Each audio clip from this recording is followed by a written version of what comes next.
Salut, salut. Alors aujourd'hui, je vais parler d'un sujet spécial pour un peu te débloquer en fait. Et c'est, moi souvent quand je rencontre des gens, je leur demande quelle a été la plus grosse honte de ta vie. Alors reste jusqu'à la fin parce que je vais te dire quelle a été la mienne en fait. Donc, comme d'habitude, clique sur j'aime si tu as aimé la vidéo, partage, abonne-toi si tu n'es pas déjà abonné et puis active surtout la petite cloche parce que je sors des vidéos du lundi au vendredi et le week-end. On peut me suivre toujours de toute façon sur Instagram, sur Farake Coach Live Business, je crois, ou je sais plus maintenant. Enfin bon, il y a le lien, vous trouverez le lien là, je crois en dessous de la vidéo, on peut me joindre sur Instagram et dans mon groupe privé aussi si tu veux avoir confiance en toi, que tu as créé ton business ou que tu veux créer ton business et que tu sens que tu n'as pas trop confiance en toi et tu as vraiment envie de gagner autrement ta vie et de virer ton boss. Et puis pour montrer qu'une femme, une femme peut totalement gérer sa vie de famille et avoir un business, une affaire. Donc, c'est très important de parler de ça, donc de la honte qu'on se tape. Parfois, on a des moments où on se sent vraiment, vraiment seul. Mais pour moi, ça me fait rire en fait. Bon, évidemment, comme c'est pas encore ma plus grosse honte là que je vais vous parler, mais c'est vrai que souvent le cas c'est quoi? On tombe. Bon, ça m'est arrivé plein de fois. On tombe et puis on se lève directement et on regarde, hop, si personne nous a vus. Euh, et donc on se sent là vraiment, mais même moi, je me sens vraiment idiote. En fait, c'est avilissant, quoi. C'est vraiment avilissant. Et ça, c'est vraiment un. D'ailleurs, ça rejoint le regard des autres, en fait, la peur du regard des autres. C'est vraiment quelque chose où directement, on est vraiment conditionné, hop, à regarder qui nous a vus. C'est ça, je pense que si tu es sincère avec toi, toi aussi ça t'arrive. Quand parfois on fait une gaffe, hop, directement, ou tu es dans les rayons d'un supermarché, tu fais tomber, tu vois, tu essayes de prendre un produit, ou par exemple, je sais pas, un paquet de filtres à café et hop, t'as tout le truc qui fout le camp en bas, quoi, tout à terre. Donc là, hop, tu te retrouves en fait au stade de l'enfant qui a fait une bêtise. Alors qu'en fait, c'est pas grave. Et hop, tu regardes si tout le monde était gêné, quoi. Tu baisses le regard. Pardon, là je rote encore. Discrètement, attention. Là, et donc voilà, c'est tout ça que je voulais parler de ces conditionnements. Donc tu vois bien que on est quand même conditionné malgré nous. Et c'est tout ça qu'il faut en fait débloquer parce qu'on a on a tout ce conditionnement dans la tête, quoi, dans le cerveau, j'allais dire le cerveau et du coup je dis le tête. La tête, le mental aussi. Donc, et ce qu'il faut savoir aussi, c'est que le mental, quand tu veux essayer de débloquer des choses que tu as, que depuis des années, tu as comme habitude, quoi, en fait. Le mental, il se bat, il va lutter pour pas que tu puisses changer des habitudes. Et d'ailleurs, il faut savoir que la personnalité, en fait, on peut la changer et elle existe comment la personnalité? C'est quoi la personnalité? D'abord, ça part d'une impulsion de pensée. Ensuite, le comportement, passer à l'action. Et ensuite, comme tu le répètes, ça devient une habitude. Ensuite, voilà, ça prend pas à ta personnalité. C'est pour ça qu'on peut changer une personnalité. C'est jamais quand quelqu'un est méchant ou qu'il n'est pas bien ou qu'il fait des choses pas très éthiques. Moi, je pense que cette personne, elle peut changer. C'est juste une question de fonctionnement et d'habitude. Parce qu'une fois que tu changes ton habitude, eh bien, si par exemple, en fait, tu le fais sans t'en rendre compte.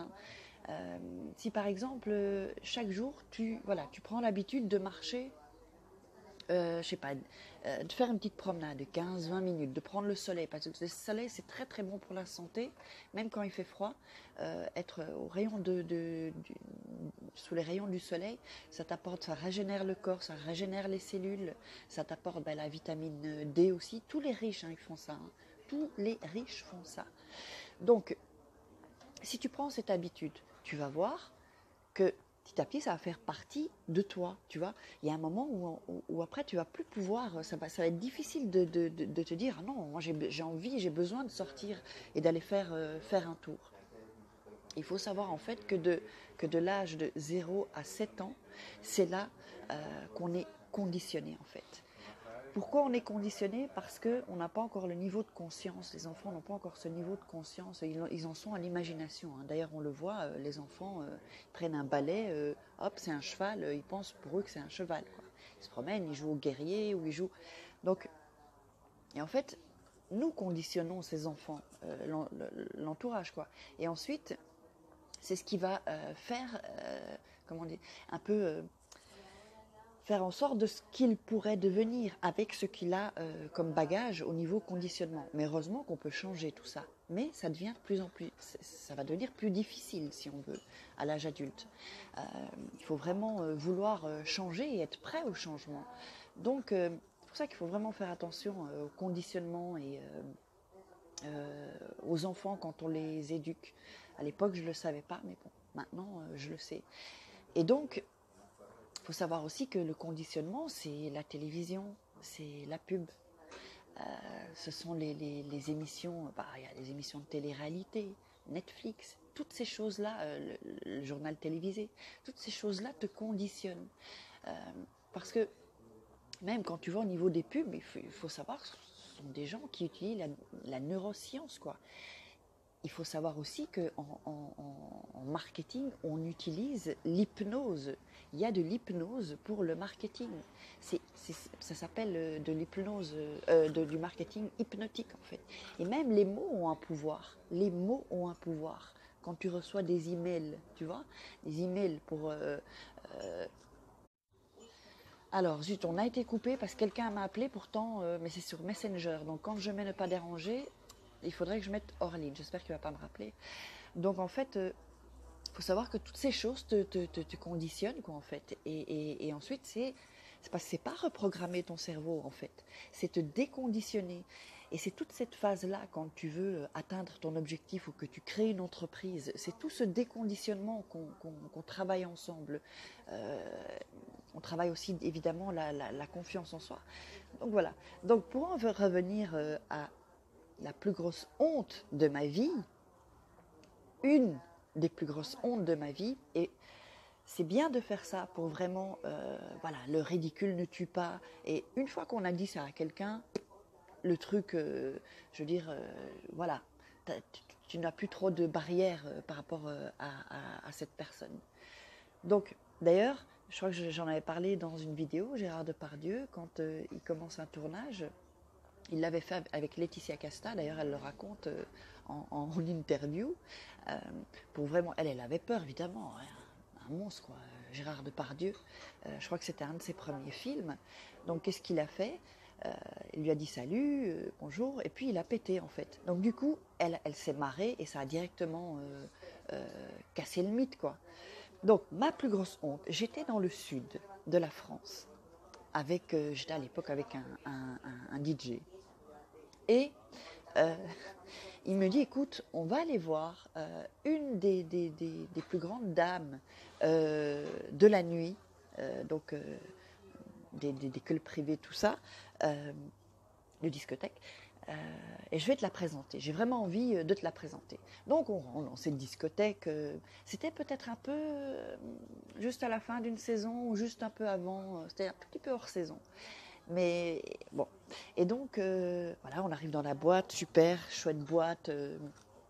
Et on commence à discuter tout ça. Donc c'était lumière tamisée. Il y avait des lumières, tu sais, les lumières bleues là, un peu. Et donc il me la présente et elle me parle. Et comme je fais toujours attention à un petit détail, moi je vais toujours voir le petit détail que d'autres ne voient pas en général, et je reste bloquée ici en fait, sur son cou, parce que je vois un super collier de la mort, et je me dis putain mais il est bien, son collier je le veux, il est génial, mais où est-ce qu'elle l'a? Et pendant qu'elle me parlait je réfléchissais, je dis mais elle l'a acheté où? Puis il y a une petite voix qui dit « Tu le demandes? Demande-lui ». L'autre qui dit « Non, laisse-la, écoute-la. Demande-lui. Non, écoute-la. » Du coup, je me dis « Allez, j'y vais, je lui demande. » Et j'ai dit « Mais vous avez acheté où votre collier ?» Et qu'est-ce qu'elle me dit? Elle me dit « Non, en fait, c'est pas un collier. Je me suis fait opérer du cœur. » Et en fait, c'était une cicatrice. Tu le crois ou pas? En fait, c'était une cicatrice, mais comme il y avait les lumières tamisées, et c'est la vision que moi j'avais de cette cicatrice, un collier, quoi. C'est incroyable cette histoire. Je me suis sentie honteuse, je ne savais plus où me mettre, quoi. En fait, il y a eu un blanc, j'ai regardé mon mec, là j'étais vraiment, si j'avais pu, je me serais cachée vraiment dans un trou comme une autruche, quoi. Donc voilà, et ça a été une des pires hontes de ma vie. J'en ai d'autres, hein. Je t'en raconterai de toute façon, je t'en raconterai d'autres, parce que c'est un peu marrant, quoi. Donc voilà, mais je voulais te parler un peu de ça, donc le ridicule ne tue pas, et puis c'est pas grave, c'est rigolo, parce qu'après tu en rigoles, évidemment, sur le coup, bah, t'es pas à l'aise, mais c'était aussi une vidéo pour parler du conditionnement, comment le conditionnement est puissant et comment il faut apprendre à se déconditionner petit à petit jusqu'à se conditionner comme on le désire. Ciao, à demain.